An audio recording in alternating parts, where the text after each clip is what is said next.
أعوذ بالله السميع العليم من شر الشيطان اللعين الرجيم. بسم الله الرحمن الرحيم.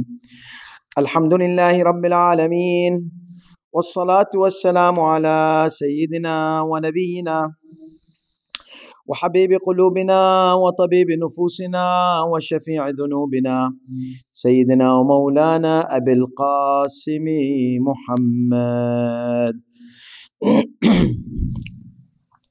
والصلاة والسلام على أهل بيته الطيبين الطاهرين المعصومين الميامين المنتجبين، واللعنة الدائمة الأبدية على أعدائهم أجمعين إلى قيام يوم الدين. أما بعد، فقد ورد هذا الدعاء في زيارة عاشوراء، فاسأل الله الذي أكرم مقامك وأكرمني بك أن يرزقني طلب ثأرك مع إمام منصور من أهل بيت محمد صلى الله عليه وآله. اللهم صل على محمد وآل محمد. صفت انصار امام حسین علیہ السلام اور صفت انصار مہدی، ہم نے کہا تھا تھوڑی سی آیتیں میں بھی دیکھ لیں اور آیتوں سے ہم تھوڑا سا سبق بھی حاصل کریں اور دیکھیں عملی طور پر جو ہے کس طرح ہم انصار امام مہدی بن سکتے ہیں عجل اللہ تعالی. تو انصار امام مہدی کے لیے موت کو 3 طلاق دینی ہوگی. مطلب کیا ہے؟ موت سے ڈرنا نہیں ہے، بلکہ کچھ لوگ ایسا کہتے ہیں موت کو طلاق کیا دینا، موت کو اپنا لو، موت سے شادی کر لو. اس کا مطلب ہے ہر لمحے میں موت کو یاد کرو، تو تاکہ موت تم کو ڈراوے نہیں، تم موت کو ڈراؤ. یہ ہوتا ہے کہ انصار امام مہدی، تو موت ان کے لیے ایک بہت پیاری چیز ہو جاتی ہے. جیسا میں نے کہا تھا، معرفت کی وجہ سے جو کڑوی چیز ہوتی میٹھی ہو جاتی ہے. موت لوگوں کے لیے کڑوی ہے، لیکن انصار امام مہدی عجل اللہ تعالی فرجہ الشریف کے لیے موت میٹھی ہے، کیونکہ موت کے بعد جو ہے نا بہت بڑی اچھی زندگی ہے. یہ جو لوگ جو ڈرتے ہیں موت سے، ان کو پتہ نہیں ہے. 2 قسم کے لوگ ڈرتے ہیں. ایک تو جاہل ہے جو مومنین ہے لیکن جاہل ہے، ان کو برابر پتہ نہیں ہے کہ موت کے بعد کس طریقے سے ایسی زندگی ملتی ہے اللہ کے چاہنے والوں کو، وہ ان کا علم نہیں ہے. اور دوسرا جو لوگ ہے جن کو موت سے ڈر ہے، کیونکہ ان کے پاس آخرت کا ایمان ہی نہیں ہے، ان کے پاس ساری چیز دنیا میں ہے. ایک راوی کہتا ہے ایک امام سے علیہ الصلوۃ والسلام کہ یبن رسول اللہ، تم لوگ موت سے کیوں نہیں ڈرتے ہو؟ وہ کہتے ہیں ہم نے ہمارا اگر تم ایک جگہ ہو اور تمہارا ساز و سامان دوسرے شہر بھیج دو تو اس میں تم جانے والے ہو، تو تم انتظار کرتے ہو کہ تم کب تمہارے وہ گھر پہ جاؤ گے، وہ مقام پر جاؤ گے جو تم نے تیار کر رکھا ہے. ہم نے ہمارا ساز و سامان آخرت میں بھیج دیا ہے، تو ہم انتظار کرتے کہ کب وہ دن آئے گا کہ ہم وہاں پر جا کے ہمارے سامان، ہمارے گھر جو ہم نے بنائے ہیں وہاں رہے. اور جو لوگ موت سے ڈرتے ہیں وہ لوگ جو ہے نا ان لوگوں نے آخرت کے لیے کچھ نہیں بنایا ہے، تو جو آخرت میں جائیں گے ان کے پاس کچھ نہیں ہوگا اور ہو سکتا ہے سزا بھی ہوگی. تو اس کا مطلب ہے کہ ان کو ڈر ہے اس دنیا میں سے نکلنا، کیونکہ ان کی ساری چیزیں دنیا کے اندر ہیں، مال، عیال، اہل، ان کے پاس انہوں نے کچھ بھی آخرت نہیں بھیجا. اس کا مطلب یہ نہیں کہ امیر انسان نہیں، میں امیر انسان کی بات نہیں کرتا ہوں. اگر امیر انسان ہے لیکن وہ آخرت میں بھیج رہا ہے اپنا ساز و سامان، نیکیاں کر رہا ہے، تو وہ بھی ان کی طرح ہے جنہوں نے اپنے سامان اور وغیرہ آخرت میں بھیج چکے ہیں. تو یہ کافی لوگ جو آتے ہیں یہاں پر ویسٹرن ممالک میں، انڈیا پاکستان سے جو لوگ کام کرنے آتے ہیں، وہ کیا کرتے ہیں کہ یہاں پہ بہت معمولی زندگی گزارتے ہیں، معمولی کھانا کھاتے ہیں اور پیسہ بچاتے ہیں. کیا کرتے پیسے کو؟ بیچتے، انڈیا بیچتے، پاکستان بیچتے، یہاں وہاں بیچتے، تاکہ وہاں اس کی فیملی ہے، ان کے لیے گھر بن جائے، ان کے لیے سارے جو بھی ضروریات ہے، تاکہ آخر تک ان لوگ کو پریشانی نہیں ہو. پھر یہ بندہ آتا ہے ٹیمپرری کے لیے، جیسے ہی اس کا جو ہے نا وہاں پر گھر بن جاتا ہے اپنے ملک میں اور سارا سیٹ ہو جاتا ہے، مالی حالت وغیرہ، تو سیکیورٹی فنڈز ہو جاتے ہیں، تو یہ چھوڑ کے چلے جاتے ہیں، وہاں پر چلے جاتا ہے. تو اسی طرح جو مومن ہے وہ یہ دنیا میں ٹیمپرری آیا ہے، اس کو پتا ہے کہ مجھے یہاں پر کمانا ہے اور کم جو بھی کم چیز ہے اس کے ساتھ ساتھ میری زندگی گزارنی ہے، اور مجھے اتنا طمع اور ہوس اور وہ گریڈ نہیں کرنا ہے جو کہ وہ مجھے آخرت سے میں محروم ہو جاؤں۔ یعنی کیا؟ یعنی زیادہ طلب کرنے کے لیے مجھے حرام کا راستہ اختیار نہیں کرنا ہے۔ اگر حلال طریقے سے زیادہ ملتا ہے تو ویلکم، لیکن حرام طریقے سے ملتا ہے تو نہیں، مجھے میری آخرت خراب نہیں کرنی ہے۔ آخرت ہی سب کچھ ہے، دنیا تو کچھ نہیں ہے۔ آج آپ دیکھیں آپ کی عمر 50 سال ہے، آپ کو ایسا محسوس ہوگا کہ کل ہی میں 1 سال کا تھا، کل ہی میں 2 سال کا تھا، کل ہی میں 10 سال کا تھا، اتنی زندگی ایسے کیسے گزر گئی؟ یہ ہے دنیا، یہ ہے دنیا۔ دنیا میں آج آپ چھوٹے ہیں، آپ 50 سال کے بعد آپ کو لگے گا کل میں چھوٹا تھا، ابھی میں بڑا ہو گیا۔ تو اسی لیے دنیا جو ہے نا ایک دھوکہ دیتی ہے انسان کو، اور اگر مومن ہوتا ہے نا تو مومن پھر دنیا کو دھوکہ دیتا ہے کہ تو مجھے دھوکہ دے رہی، میں تجھے دھوکہ دیتا ہوں، تو بیٹھے رہے یہاں پر، میں آخرت کی تیاری کرتا ہوں۔ تو یہاں پہ اللہ سبحانہ و تعالیٰ نے بشارت ایک اور دی ہے، جو لوگ اللہ سبحانہ و تعالیٰ کے چاہنے والے ہوتے ہیں ان کو بشارت دی ہے۔ کتب اللہ لأغلبن انا ورسلی، اللہ نے لکھا ہے کہ اللہ نے یعنی ڈکری یعنی ڈیسیژن کر دیا ہے کہ میں اور میرے رسول کی جیت ہوگی۔ ان اللہ قوی عزیز، Allah is powerful and Allah is almighty, تو اللہ جو ہے عزیز ہے اور سب سے زیادہ طاقتور ہے، اس کے جیسا کوئی طاقتور ہے ہی نہیں۔ تو یہ آیت 21۔ آیت 22 سورۃ المجادلہ میں بتاتی ہے ایک صفت جو انصار امام مہدی عجل اللہ تعالی فرجہ الشریف اور انصار امام حسین کی ہے۔ وہ کیا ہے؟ اور ہمیں یہ سیکھنی پڑے گی اور دیکھنا ہے کہ ہم عمل کیسے کریں اس کو۔ لا تجد قوما یؤمنون باللہ والیوم الآخر، آپ کو جب بھی کوئی ایسی قوم ملے جو اللہ پہ ایمان رکھتے ہیں اور قیامت کے روز پر ایمان رکھتے ہیں، یوادون من حاد اللہ، ان لوگ سے مودت نہیں کریں گے جو لوگ اللہ سے دشمنی ہے، جن کی اللہ سے بغض ہے، جن کی اللہ سے دوری ہے، ان کی محبت نہیں کریں گے۔ جو شدید ہے، یاد شدید، جو اشدہ، جو لوگ جو ہے اسلام کے دشمن ہے، اسلام کو ختم کرنے کی کوشش کرتے ہیں، سازشیں کرتے ہیں، جنگ کرتے ہیں، وہ لوگ جو ہے نا شدید ہے، اشداء علی الکفار، اس کے ساتھ شدید آنا چاہیے۔ لیکن دوسرے جو غیر مسلمان ہیں احترام کرتے، عزت کرتے، ان کے ساتھ احترام اور عزت کا ریلیشن رکھنا چاہیے امیر المومنین علیہ السلام کے اور قرآن کے ڈائریکشن کے حساب سے۔ لکم دینکم ولی دین، تم تمہارے دین پر، ہم ہمارے دین پر، ختم۔ قل یا ایھا الکافرون میں صاف کرائٹیریا مل گیا، لکم دینکم، تم تمہارا دین رکھنا ہے رکھو، ہم ہمارا دین رکھیں، تم ہمیں ہمارے دین سے ہٹاؤ نہیں، ہم تمہیں ہٹائیں گے نہیں، ہم تمہیں نصیحت دیں گے، ہم تمہیں بتائیں گے دین اسلام کیا ہے، لیکن ہم پریشر نہیں کریں گے۔ لا اکراہ فی الدین قد تبین الرشد من الغی، کوئی بھی کسی کو مسلمان جو ہے نا فورس اور پریشر کر کے نہیں بنا سکتا۔ اگر ایسا ہے تو اسلام صحیح نہیں اسلام ہے۔ جو پریشر سے اسلام ڈالتا ہے لوگوں میں، اس کو پتہ ہی نہیں کہ اسلام کیا ہے، خود کو پتہ نہیں، خود ہی سچا مسلمان نہیں ہے۔ اسلام ایک ایسا دین ہے کہ جب اسلام کی حقیقت ایک سامنے والا جان لے صحیح طریقے سے، صحیح لوگوں کے ذریعے، محمد و آل محمد علیہ السلام کے ذریعے، تو فوراً مسلمان ہو جائے گا۔ ایک میگنیٹ ہے اسلام، لیکن یہ میگنیٹزم کی جو کھینچنے والی ریز ہے وہ آل محمد علیہ الصلوۃ والسلام۔ تو جب یہ آل محمد کے ذریعے کوئی آئے گا وہ سچا مسلمان ہوگا، وہ پکا مسلمان ہوگا، اسے صحیح اسلام کی جاننے میں ملے گی۔ جو آل محمد سے ہٹ کے مسلمان ہوگا، وہ کوئی بھی وجہ، جس وجہ سے وہ مسلمان ہوا، پیسے دے کر مسلمان آپ نے بنایا، دوسرے پیسے دے کر دوسرے راستے پر لے جائیں گے، مار، پریشر سے، دھمکی سے، مار سے، زور سے آپ نے اس کو بتایا، طاقت یوز کر کے دوسرا طاقت والا آئے گا اور طاقت ڈال کے اس کو اسلام سے ہٹا دے گا۔ یہی تو ہوتی جتنی بھی فتوحات ہوئی ہے، زیادہ تر فتوحات جو تھی وہ طاقت سے مسلمان بنائی تھی۔ جب دوسری طاقت آئی اور وہ طاقت نے ان کو لے لیا، وہ اسلام ان کا مٹا دیا۔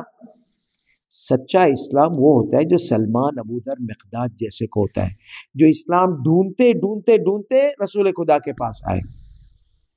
خود اپنے اختیار سے مسلمان ہوئے.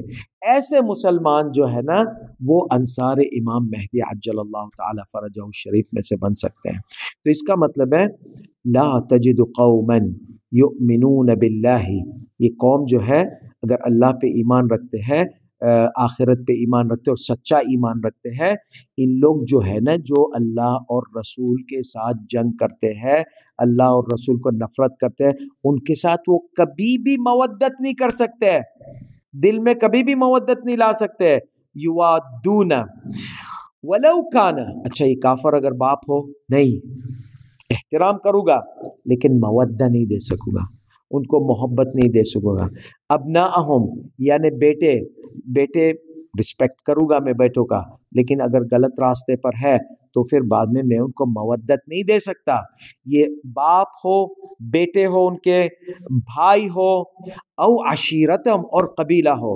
اولئک کتب فی قلوبہم، اگر یہ لوگ صحیح طریقے سے لائل ہے، خالص ہے، مخلص ہے اللہ سبحانہ و تعالیٰ کے لیے، رسول کے لیے، معصوم کے لیے علیہ الصلوۃ والسلام، اور جو بھی اپنے عزیز، قریب، رشتہ دار، چاہنے والے، محبت جس سے کرتے، گہری محبت کرتے ہیں، اگر ان لوگ اللہ سے دشمنی کرتے، رسول سے دشمنی کرتے تو مودت ہٹا دیتے، پھر اس کو چاہتے نہیں. بھئی تیرے بابا ہے، یہ بابا کا احترام کرتا ہوں لیکن مودت نہیں دے سکتا ہوں، دل سے محبت نہیں دے سکتا اس کو، حالانکہ میرے دل میں محبت ہے، وہ میں دل کی محبت ہٹا دیتا ہوں. احترام کروں گا، میرا باپ ہے، رسپیکٹ کروں گا، میرا بیٹا ہے، احترام کروں گا، اور لیکن مودت نہیں دے سکتا کیونکہ اس کا راستہ غلط ہے.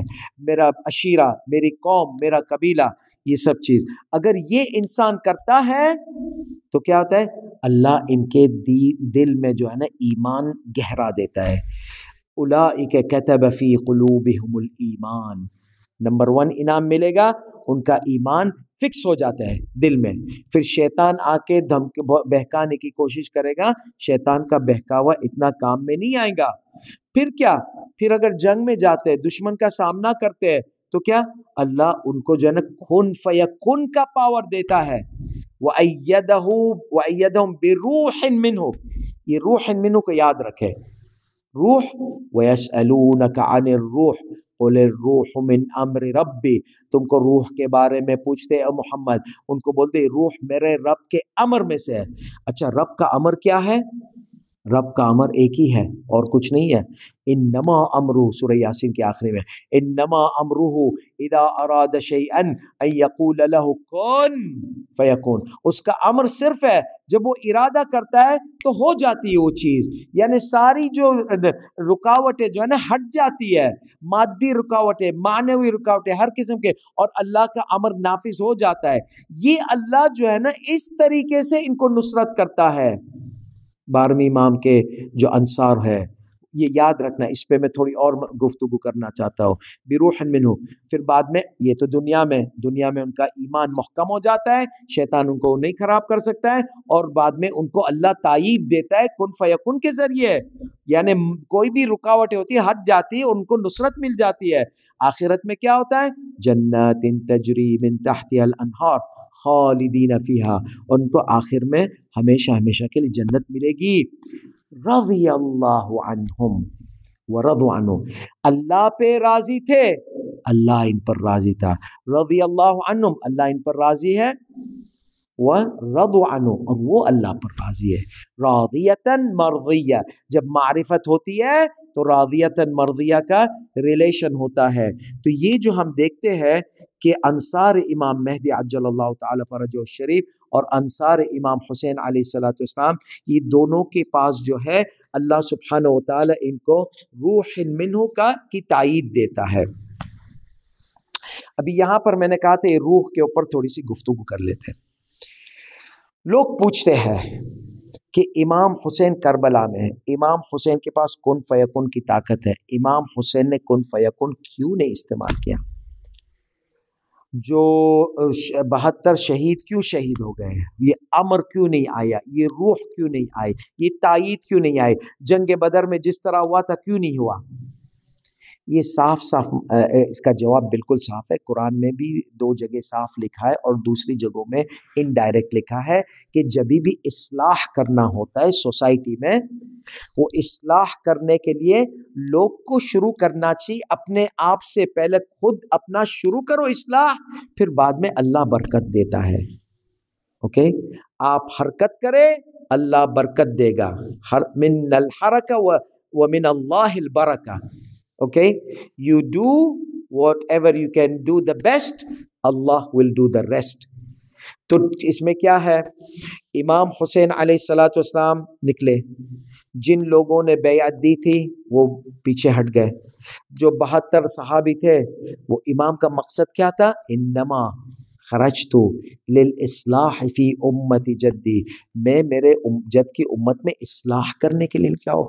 فساد بڑھ رہا ہے، ہر قسم کا فساد بڑھ رہا ہے، اکنامیکل فساد بڑھ رہا ہے، مورل فساد بڑھ رہا ہے، پولیٹیکل فساد بڑھ رہا ہے، ہر قسم کا فساد بڑھ رہا ہے. اور یہ فساد کو روکنا ہے مجھے امر بالمعروف والنہی عن المنکر کے ذریعے.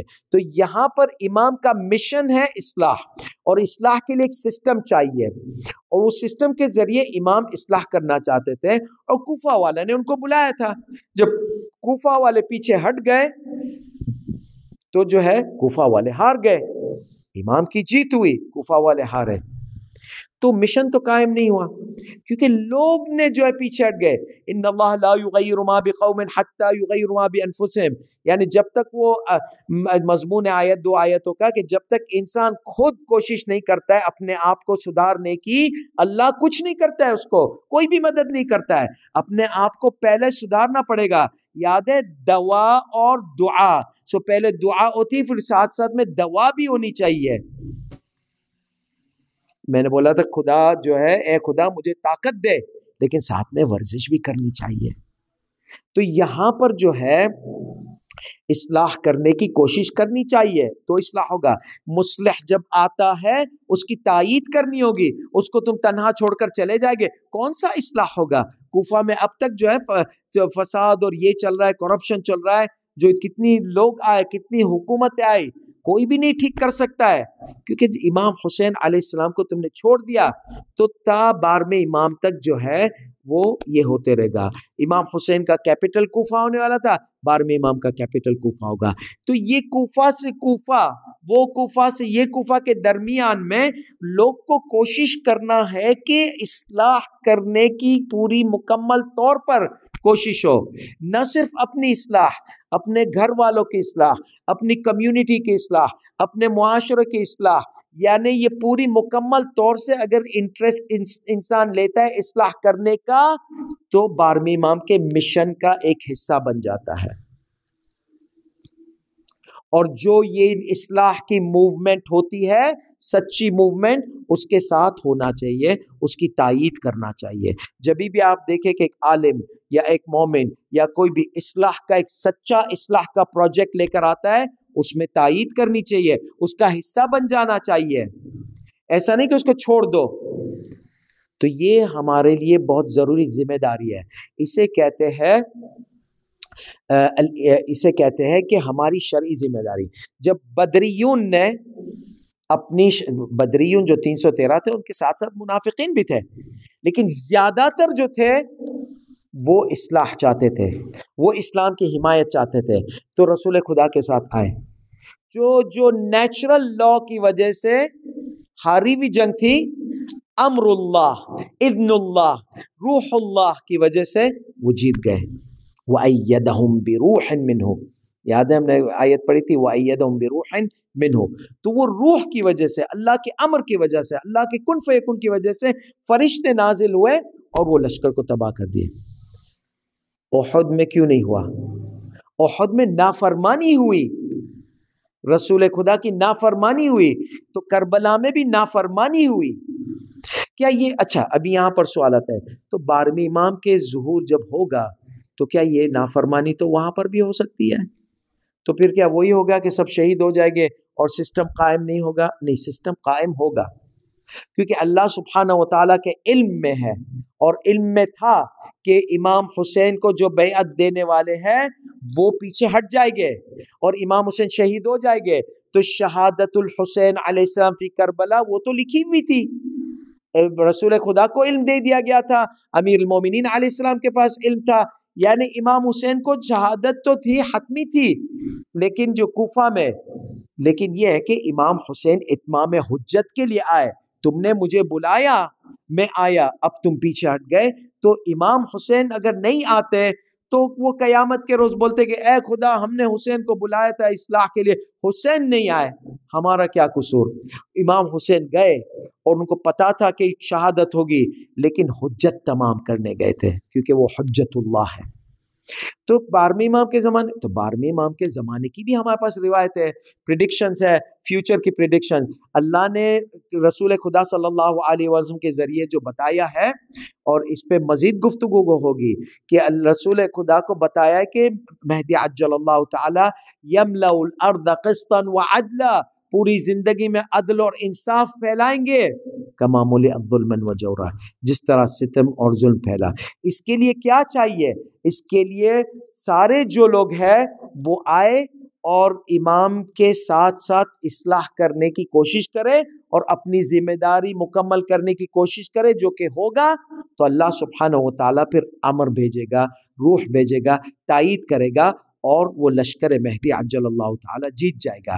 تو آج جو ہم نے صفت دیکھی تھی کہ جو بھی تمہیں جو ہے بچانے کے لیے آوے، ڈرانے کے لیے آوے، انٹیمیڈیٹ کرنے کے لیے آوے، اس کو جو ہے نا بول دینا کہ نہیں میں چھوڑوں گا نہیں۔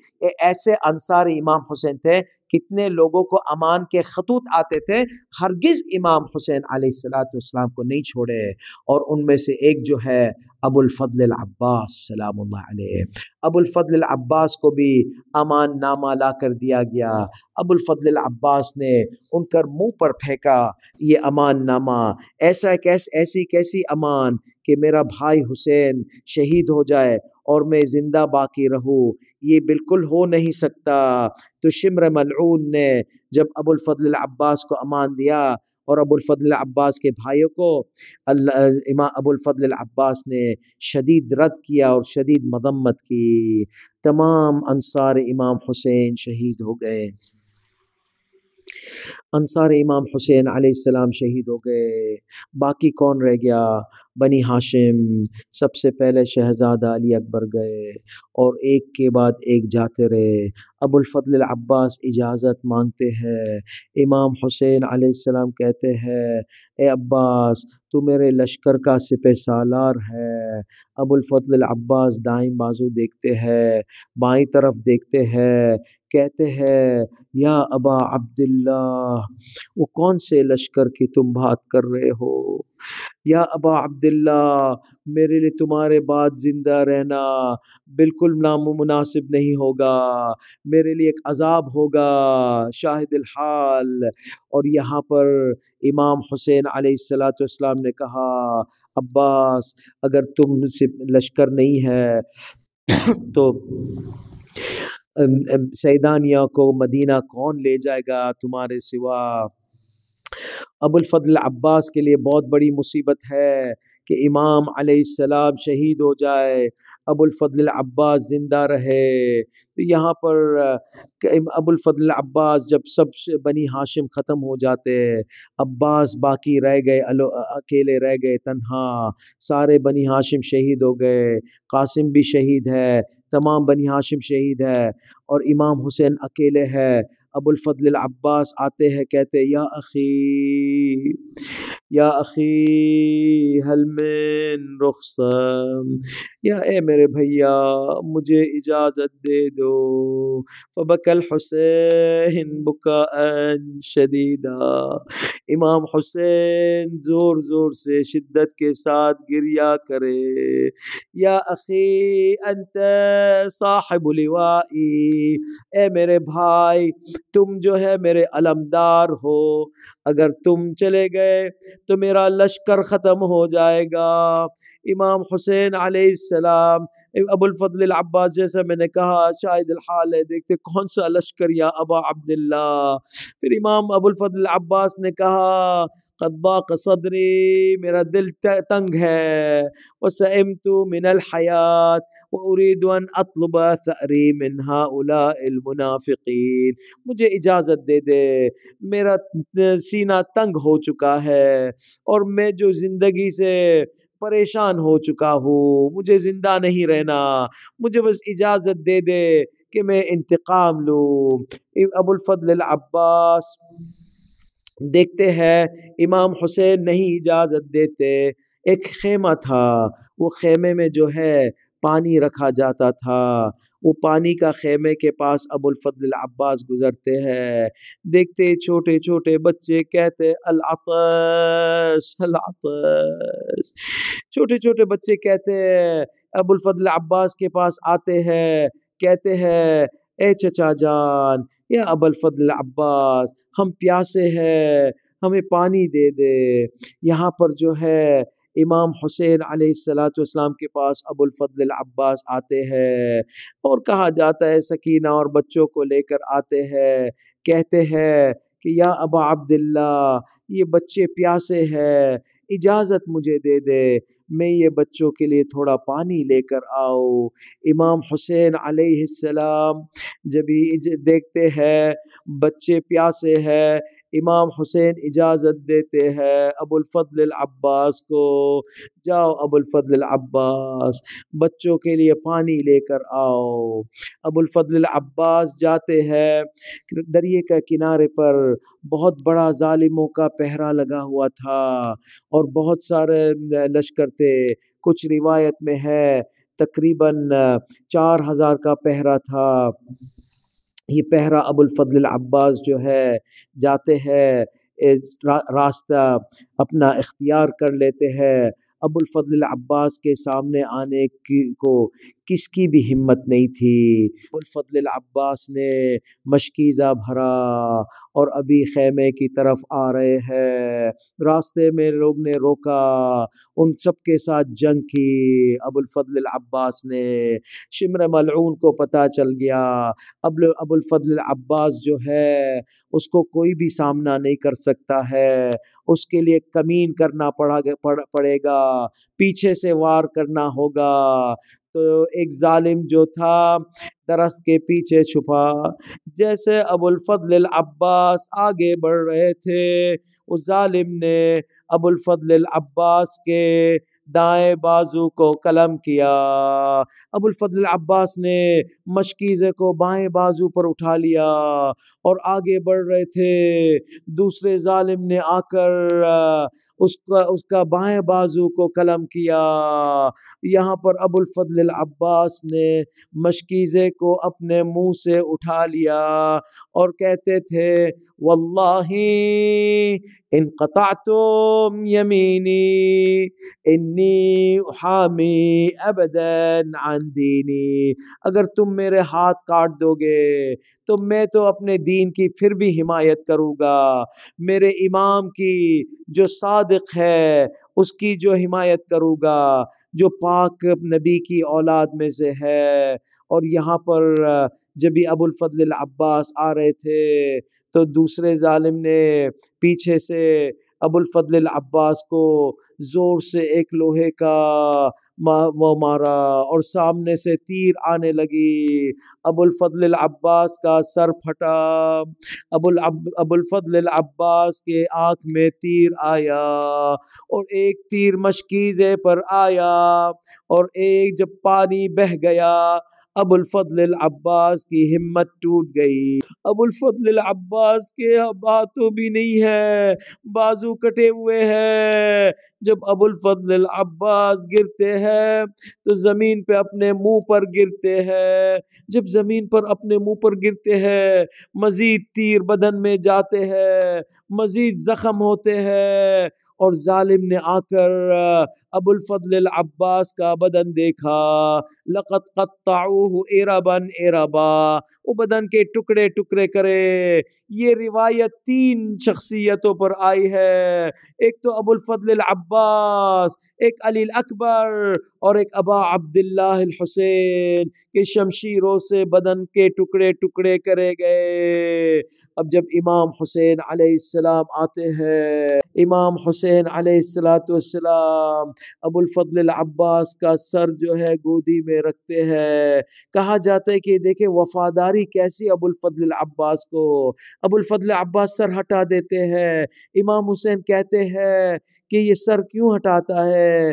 کہا کہ اب تو میں آپ کی گودی کی ٹھنڈک لے رہا ہوں، جب آپ کا سر کٹے گا آپ کا سر کون گود میں رکھے گا یا ابا عبداللہ؟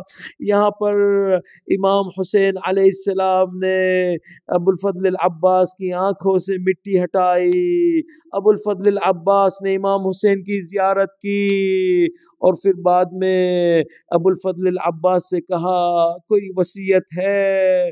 کہا جی بھیا میری وصیت یہ ہے، میرا لاشا خیمے میں نہیں لے جانا۔ وا عباسا وا مظلوما وسيعلم الذين ظلموا أي منقلب ينقلبون ألا لعنة الله على القوم الظالمين والعاقبة للمتقين إنا لله وإنا إليه راجعون۔